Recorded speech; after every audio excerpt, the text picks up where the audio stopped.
आज के समय में कौन नहीं चाहता कि हमारा जीवन हमारे ही कंट्रोल में हो, हम ही उस पर नियंत्रण करें, कोई और हमें नहीं चलाए।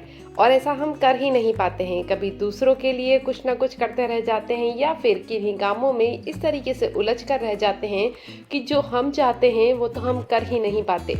हमारा जीवन हमारे ही कंट्रोल में नहीं है, बाकी सबके कंट्रोल में हम हैं। हम लोगों के सामने कठपुतलियों की तरह नाचते हैं, लेकिन खुद की जब बात आती है तो पीछे हो जाते हैं। ऐसा क्या करें हम कि हमारा जीवन सिर्फ और सिर्फ हमारे ही कंट्रोल में हो और हम आगे बढ़े लाइफ में और कहीं पहुंच कर दिखाएं, या फिर जो भी हम करना चाहते हैं वो करके दिखाएं। आखिर ऐसा हम कैसे करें, यही आज की वीडियो में मैं आपको दिखा रही हूँ। आप अच्छे से इन बातों को समझिए और फिर अपनी ज़िंदगी में अप्लाई कीजिए और देखिएगा कि आपका जीवन किस तरीके से कंट्रोल होता है, खुद से, किसी और से नहीं। अपने लक्ष्यों और भावनाओं पर ज़रूर विचार कीजिए। आपकी क्या इच्छाएं हैं, आपके क्या डर हैं, और आप उन क्षेत्रों पर ध्यान दीजिए जो भी आप करना चाहते हैं या फिर जिन पर आप नियंत्रण करना चाहते हैं। खुद को समझना सार्थक बदलाव लाने की दिशा में पहला कदम है। दोस्तों, जब हम खुद को ही नहीं समझेंगे तो हम दूसरों को क्या ही समझेंगे और कैसे जीवन में आगे बढ़ेंगे। इसी वजह से तो तनाव है, परेशानियां हैं। जब हम खुद को समझना शुरू करेंगे कि हमें क्या चाहिए, हमारी क्या इच्छाएं हैं, हमारे क्या लक्ष्य हैं, हमारी क्या भावनाएं हैं, तभी तो हम किसी और को ये चीज़ें समझा पाएंगे। इसलिए एक चीज़ अपनी ज़िंदगी में आज नोटिस कर लीजिए कि खुद को समझना बहुत ज़रूरी है। पहले अपने बारे में समझिए, फिर दूसरों को समझाइए। पहचाने कि आपके क्या नियंत्रण में है, क्या चीज़ आप कंट्रोल कर सकते हैं और क्या नहीं। उन चीज़ों के बीच सबसे पहले आप अंतर कर लीजिए जिन्हें आप नियंत्रित कर सकते हैं। जिन्हें आप नियंत्रित कर सकते हैं उन्हें आप नियंत्रित कीजिए, और जिन्हें नहीं कर सकते हैं उन्हें जाने दीजिए। क्योंकि कभी कभी क्या होता है कि हम जिन चीज़ों को नियंत्रित नहीं कर सकते, कंट्रोल नहीं कर सकते हैं, उन चीज़ों पर हम हमारे हाथ पैर मारते रहते हैं, जिससे कि हम खुद भी आहत होते हैं, हमारी भावनाएं भी आहत होती हैं और हम ज़िंदगी में कुछ कर भी नहीं पाते जो हम करना चाहते हैं। इसलिए आप सबसे पहले आज बैठकर ये कीजिए कि अंतर कीजिए कि किन किन चीज़ों पर आपकी लाइफ में आपका नियंत्रण है और किन चीज़ों पर आपका नियंत्रण नहीं है। ये जब आप कर लेंगे तो आपको पता चलेगा कि आप क्या कर सकते हैं और क्या नहीं। स्पष्ट लक्ष्य निर्धारित कीजिए। स्पष्ट प्राप्त करने योग्य जो लक्ष्य होते हैं वही निर्धारित कीजिए। आपके जीवन पर कंट्रोल पाने के लिए दिशा और उद्देश्य की भावना, यही चीज़ें तो आपको देंगी। तय करें कि आप क्या हासिल करना चाहते हैं, चाहे वह कोई प्रोजेक्ट पूरा करना हो या फिर कोई नया शौक हो जिसे आप सीखना चाहते हैं, या जो भी चीज़ आप अपनी ज़िंदगी में करना चाहते हैं उसके लिए पूरी तरीके से स्पष्ट हो जाइए कि मुझे ये चीज़ करनी ही करनी है। कहते हैं ना, जिस भी चीज़ में क्लियर होती हैं हम, वो चीज़ें हमें जल्दी मिल जाती हैं। अपने समय और कार्यों को प्राथमिकता दीजिए और उन्हें सही यानी कि व्यवस्थित भी कीजिए। कार्यों को उनके महत्व के आधार पर प्राथमिकता दीजिए और समय पर प्रभावी प्रबंधन करने के लिए अपना कार्यक्रम व्यवस्थित कीजिए, ताकि आप अपने जीवन को एक अच्छी वांछित दिशा में ले जा सकें। हम हमारी कार्यों पर ही नज़र नहीं रखते हैं, हमें पता ही नहीं चलता कि कौन सा काम हमें पहले करना चाहिए और कौन सा बाद में, और फिर जो काम हमें सबसे पहले करना होता है वो हमसे हो नहीं पाता और हमारे तनाव और परेशानियां चलती ही रहती हैं। इसलिए आज ही ऐसा समय निकालिए, पहले तो बैठिए और आप देखिए कि आपकी ज़िंदगी में क्या ऐसी चीज़ें हैं जो सबसे ज़्यादा ज़रूरी हैं और उन्हें आज के आज पूरा कर दीजिए।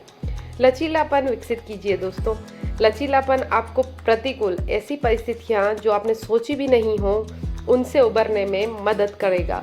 कभी आपके सामने ऐसी कोई सिचुएशन आ गई जो कि आपने कभी इमेजिन भी नहीं की थी, जो आपने कभी सोची भी नहीं थी, और सडनली आपके सामने ऐसी कोई घटना आ गई या फिर ऐसी कोई चीज़ आ गई, लेकिन अगर आप लचीले होंगे तो आप उस चीज़ से बाहर निकल जाएंगे। देखा है ना आपने, कई लोग बहुत ज़्यादा ही स्ट्रांग होते हैं, बहुत ही ज़्यादा। जब हम उन्हें देखते हैं तो हमें लगता है यार इस परिस्थिति को इसने ऐसे कैसे हैंडल कर लिया। तो इसीलिए क्योंकि वो लचीले थे, उन्हें पता था कि किसी भी परिस्थिति में हमें किस तरीके से उस सिचुएशन को हैंडल करना है। तो आप भी ऐसा करना जल्दी से जल्दी शुरू कीजिए। ज्ञान और कौशल की तलाश कीजिए। हमारे जो दिमाग होता है ना, उसको उत्तेजना बहुत पसंद होती है और अपने जीवन को अपने फ़ोन पर स्क्रॉल करते हुए बिताना बहुत ज़्यादा अच्छा लगता है हमें। लेकिन हमारे दिमाग का उपयोग करना हमें इतना अच्छा नहीं लगता है। हम जब भी बैठेंगे तो जब हम स्क्रॉल करेंगे और जो भी ज्ञान की बात आई वो हम अपना लेंगे, लेकिन क्या वो सच है, नहीं है, ये हम नहीं जानना चाहेंगे। बस वो ज्ञान हमने लिया और आगे बढ़ गए।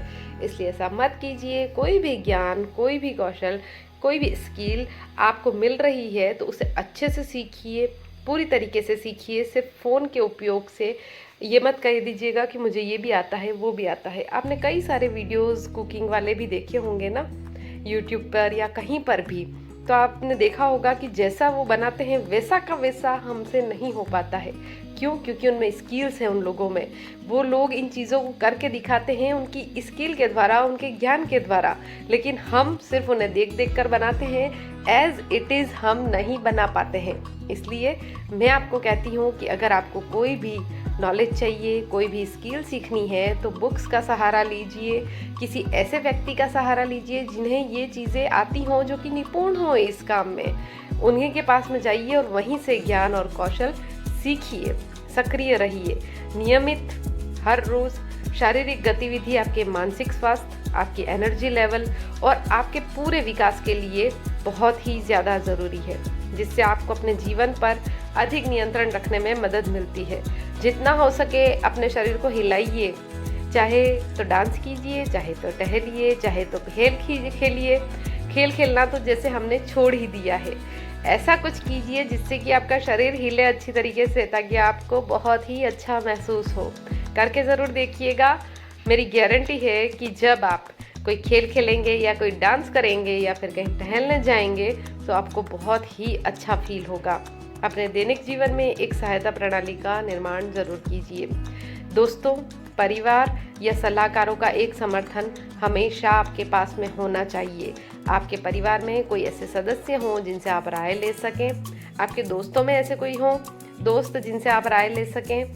ऐसे लोग अपने आसपास ज़रूर रखिए, ताकि वो आपको हर चीज़ में, जहाँ पर आप परेशान होंगे या कोई काम नहीं कर पा रहे हैं तो भी वो आपकी मदद कर देंगे। और अगर आप कहीं पैसों को लेकर परेशान हैं या किसी भी चीज़ की परेशानी है तो ये लोग आपकी मदद ज़रूर करेंगे। तो अपने जो रोज़मर्रा का जीवन है उसमें ऐसे लोग ज़रूर रखिए जो आपकी मदद कर सकें। किसी भी सूरत में कार्रवाई कीजिए। आगे बढ़ने और अपने जीवन की परिस्थितियों पर नियंत्रण पाने के लिए आपके ऊपर निर्णय की कार्रवाई होनी ही चाहिए, यानी कि बहुत ज़्यादा ज़रूरी है। सिर्फ सपने देखते हैं आप कि ये कर लेंगे, वो कर लेंगे। सिर्फ सपने मत देखो, करो। चाहे कोई नया शौक आजमाओ, कोई नया दोस्त बनाओ या कुछ और ऐसा करना चाहते हो ज़िंदगी में जो कि बहुत ही ज़्यादा एक्साइटिंग हो, तो उसे करो, हिम्मत रखो और अपने कदम को आगे बढ़ाओ ही बढ़ाओ। हमेशा मैं रोज़ आपको कहती हूँ कि थोड़ा सा भी मेडिटेशन कीजिए, लेकिन कीजिए। तो आज का लास्ट पॉइंट भी यही है कि मेडिटेशन ज़रूर कीजिए, उसका अभ्यास ज़रूर कीजिए, क्योंकि इससे आप हर काम के लिए फोकस्ड रहेंगे और आपको अपने जितने भी काम होंगे वो स्पष्ट दिखाई देंगे, वो क्लियर दिखाई देंगे। अपनी ज़िंदगी में अपने जीवन को नियंत्रित करने के लिए इन 10 तरीकों को ज़रूर आजमाइए और फिर देखिए कि आपका जीवन किस तरीके से बदलता है। तब तक खुश रहिए, खुशियाँ बांटिए।